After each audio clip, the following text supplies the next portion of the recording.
Escribes en un tuit, denuncia, dos puntos.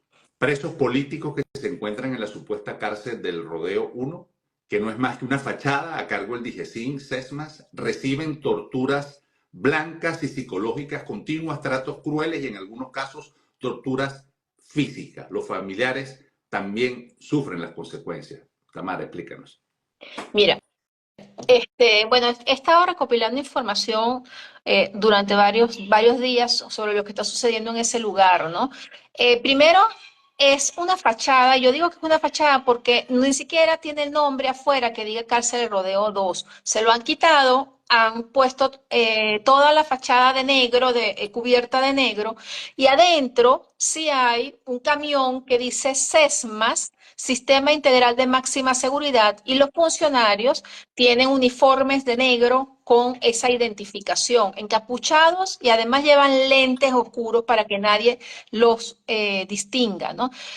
Yo solamente quiero decirles a quienes nos ven y nos escuchan que se imaginen ellos yendo a visitar a un familiar, a un lugar así, donde está regentado por el DGCIN, la División General de Contrainteligencia Militar, de funcionarios vestidos de negro, encapuchados y que lo único que se le ve es medianamente los ojos, que además se identifican con alias, entre ellos se llaman con alias, nunca con nombres y apellidos, y que entran a ese lugar, pasan por 4 alcabalas intimidatorias, ¿verdad? Y que después llegan a una sala donde está lleno de funcionarios vestidos de esa manera, los encapuchan, me dicen que las capuchas huelen horrible, ¿no? Y que los llevan, las personas lo definen como interminable, por un lugar eterno, interminable, agarrados del brazo, porque por supuesto están encapuchados, hasta el locutorio, donde ven a la víctima, donde ven al familiar, a través de un vidrio, con un teléfono por el cual se escuchan 10 minutos solamente y no les permiten ni siquiera, fíjate la cosa, ni siquiera pueden decir palabras como libertad, presos políticos o hambre, porque les cortan la visita y los sacan, ¿no? En ese lugar, los presos políticos, que es una cárcel hecha, construida por el DGCIN, que está construida, o sea, está remodelada, perdón, remodelada por la División General de Contrainteligencia Militar y el Ministerio de Prisiones, ¿verdad?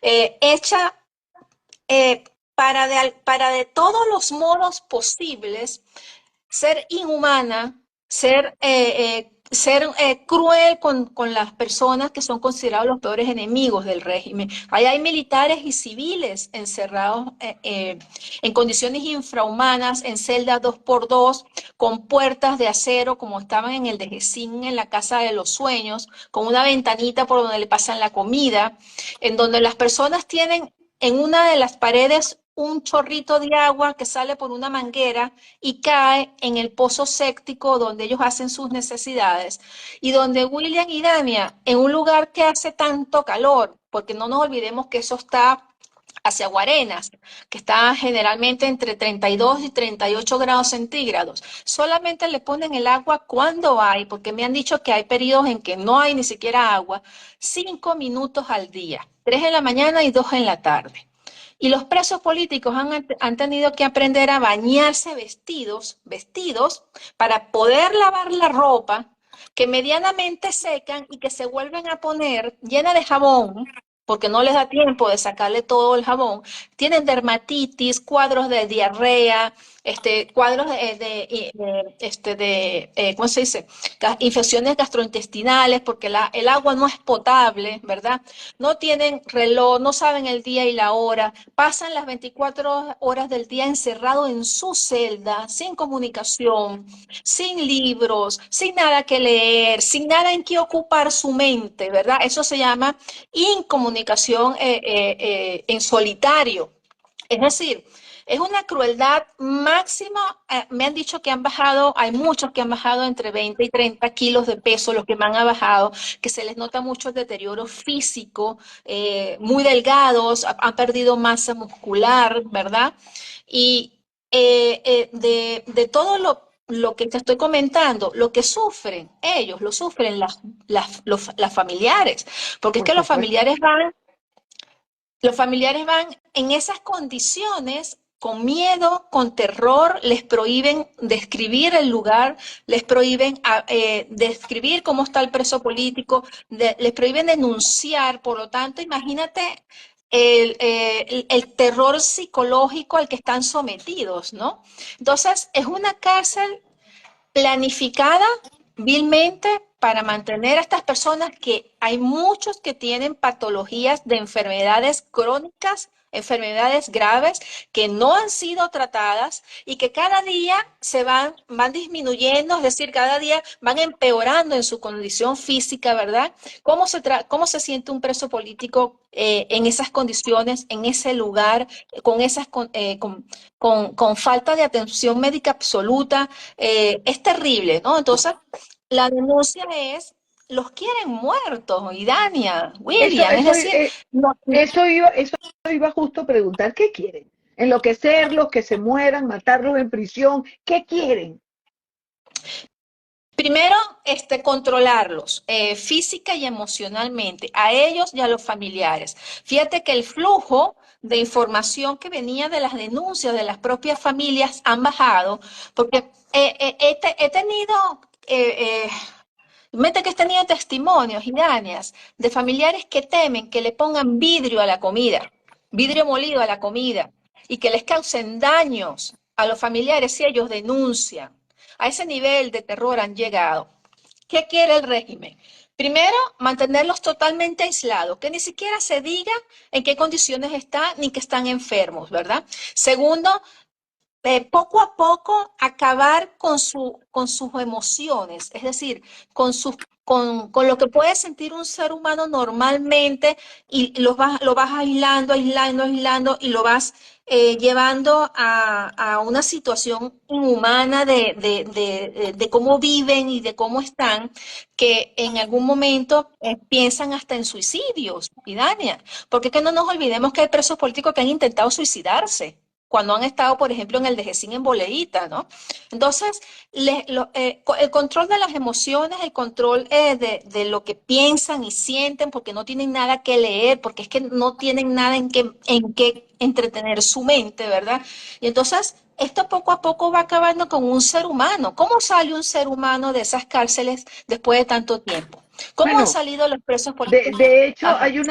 fíjate, hay una doctora que nos escribe justo, y lo quiero leer porque está hablando, dice, el estrés postraumático de por vida para todos los presos políticos, especialmente en los menores de edad, será imborrable. Habrá daños irreversibles para estos niños y adolescentes. Se los digo como médico, como madre y como abuela. Es así, hay daños irreversibles ya para muchos de los que están enfermos y dañan. Por ejemplo, te puedo nombrar un caso, el caso de Ángelo Heredia. A Ángelo Heredia le dieron un tiro en una pierna cuando lo capturaron y le fracturaron el fémur, la parte de abajo de la pierna. A él nunca le han atendido esa fractura, por lo tanto se ha solidarizado como tiene la pierna. Ya más nunca va a poder caminar normal, más nunca va a poder caminar normal. Ya si hay presos políticos que están sufriendo de la Ahora, próstata, ¿verdad? mm, Como el caso de Juan Carlos Marrufo, que no han atendido, no sabemos en qué va a terminar eso, si va a terminar en un cáncer, ¿verdad?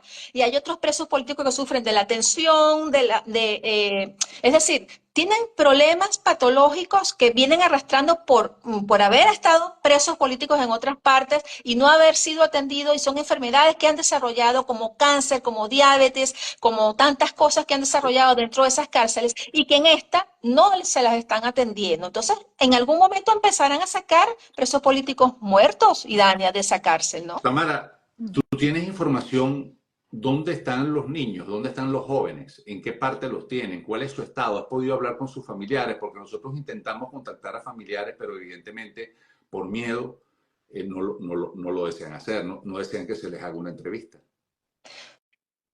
No, bueno, yo sé que están en varios lugares detenidos, ¿no? Sobre todo lugares policiales, ¿no? Ajá.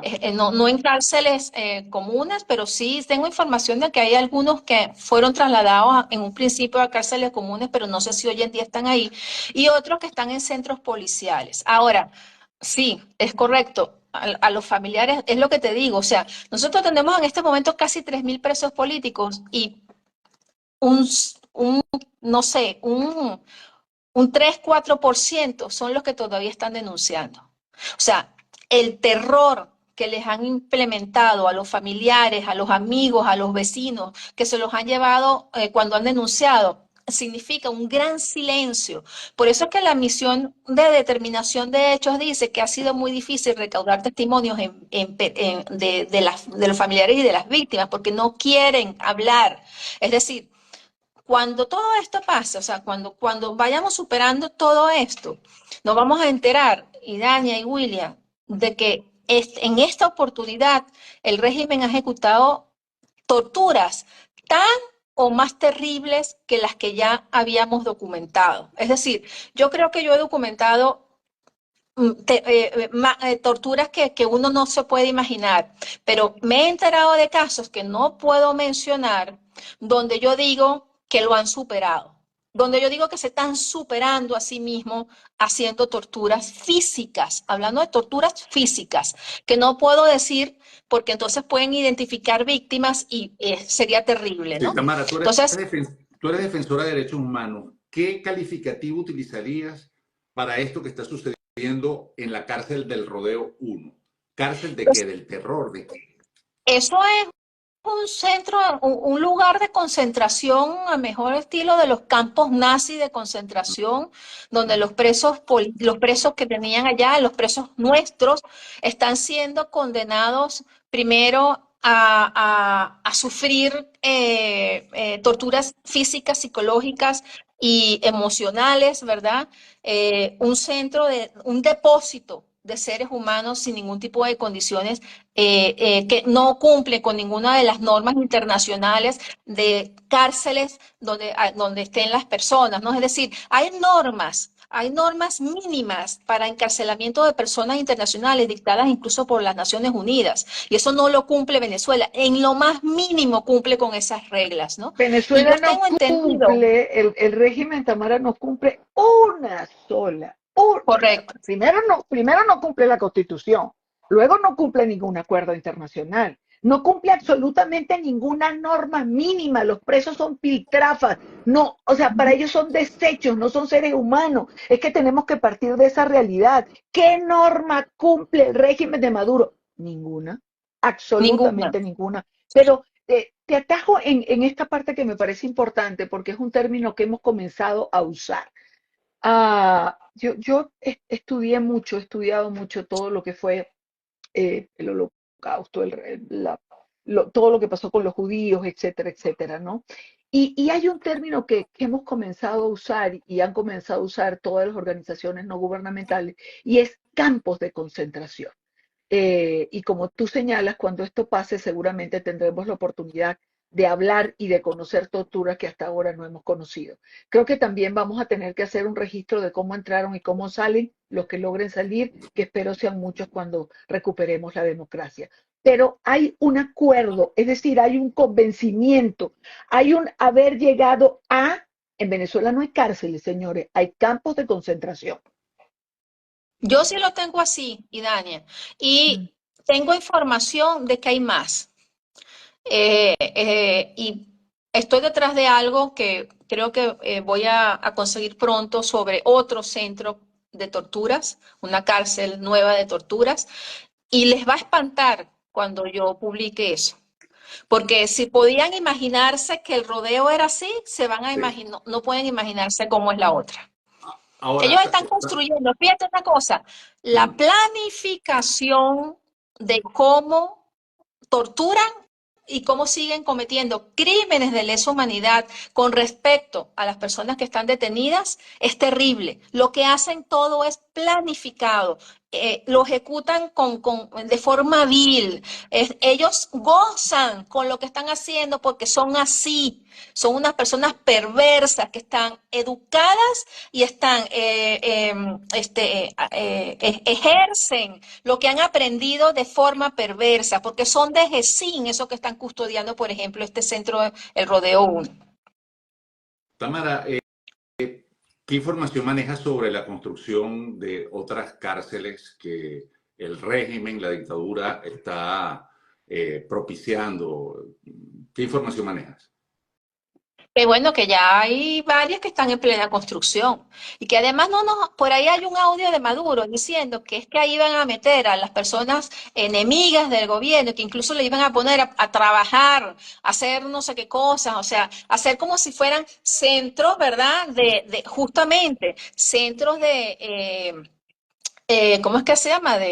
Al estilo nazi, ¿verdad? Donde a los presos no solamente los tienen como despojos humanos, ¿verdad? Sin derechos, sin respetarles sus derechos humanos, sino que además también los van a poner a hacer trabajo que quién sabe qué tipo de trabajo lo que quiere el régimen hacer con ellos. Yo tengo que buscar ese video y publicarlo para que todos lo vean. Cuando él dijo, cuando el propio Maduro dijo que estaban en plena construcción de cárceles para los traidores a la patria y los enemigos del régimen. Hay que buscarlo y publicarlo. Mm.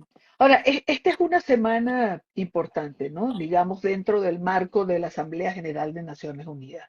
Y una de las solicitudes de los venezolanos es que detengan precisamente la ejecución de crímenes de lesa humanidad. Creo que hemos hecho un esfuerzo titánico, las organizaciones no gubernamentales, los medios independientes, los medios que hacemos vida afuera y los periodistas, sobre todo que estamos fuera, en mostrar, en visibilizar lo que se hace. Pero creo que esta semana hay que insistir en ello y llamar la atención en lo que se pueda. Porque si hay algo que yo no logro entender es cómo quienes se ufanan de ser defensores de los derechos humanos, quienes se vanaglorian de haber sido beneficiados, digamos, por el sistema interamericano de los derechos humanos, insistan en ver para otro lado y no quieran ver lo que pasa en Venezuela. ¿Cómo se puede ser defensor del sistema interamericano de los derechos humanos cuando no reconoces lo que está pasando en Venezuela? Por eso no importa la ideología que tenga Gabriel Boric, mi respeto, me quito el sombrero. Mm, Es el único dirigente de izquierda que es mm. capaz de reconocer la violación de derechos humanos donde quiera que se produzca. Y Maduro para él es un criminal, lo ha dicho 1000 veces, cosa que no hace ni Petro ni Lula. Te apoyo en eso. Yo también en ese sentido me quito el sombrero con Gabriel Boric, que ha sido el único, como dices tú, ¿no?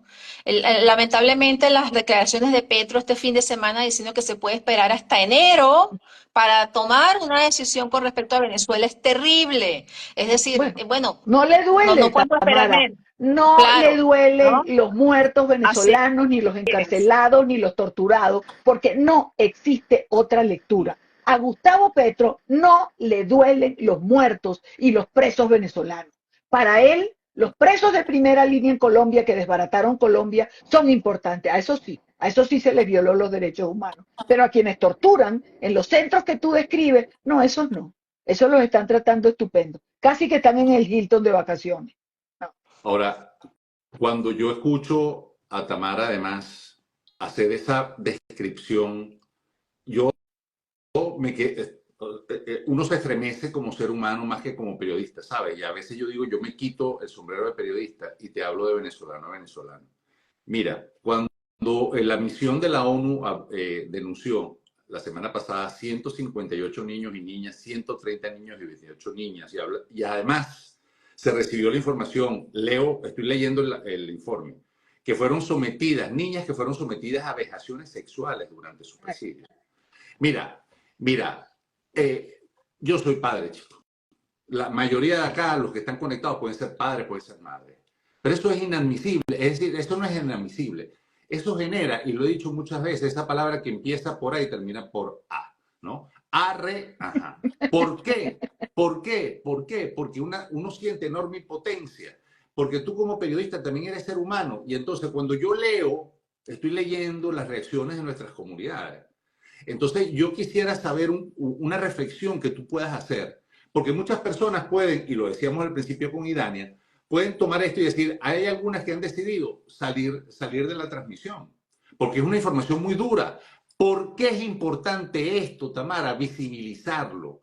¿Y qué le dices a aquellas personas que dicen todo se perdió, ya esto se acabó? Porque tenemos el 28 de septiembre, tenemos una protesta global. Entonces, las esperanzas, yo no pierdo las esperanzas. ¿Y tú?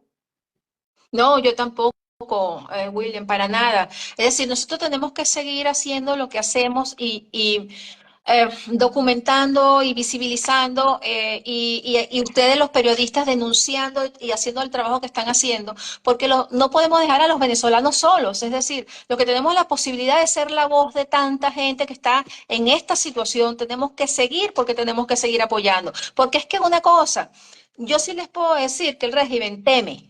Teme, porque sí teme, porque si no, no estuviera haciendo esto, si no, no estuviera encarcelando en peores condiciones a quienes los han denunciado, que son esas personas que han sido torturadas y cuyos casos están en todas partes y son conocidos, ¿verdad? No le tienen miedo a la justicia, eso sí le tienen miedo, por eso trataron de parar 3 veces la investigación en la corte y no pudieron, y esa investigación continúa, y por eso otros países, otros gobiernos se han unido al tema de la Corte Penal Internacional porque yo creo que hay que seguirla empujando. Fíjate una cosa, hay una cosa que me preocupa, ¿Hasta cuándo, que es hasta cuándo empujar a la Corte? Porque tenemos 10 años en eso, ¿no? yo no, no, yo no, no tenemos 10 años en eso, William. No, La investigación se abrió en mayo del 2021 y se volvió y se continuó, porque acuérdate que Venezuela la había suspendido por las apelaciones que había hecho, ¿no? Utilizando todos los mecanismos que le dio el Estatuto de Roma, se había suspendido hasta mayo del año pasado, cuando le dijeron que continuara con la investigación porque todo lo que decían era falso. Luego vinieron las audiencias en noviembre, ¿verdad?, del año pasado, donde se le dio palo en esas audiencias públicas y la fiscalía contundentemente respondió que todo lo que ellos decían no era verdad.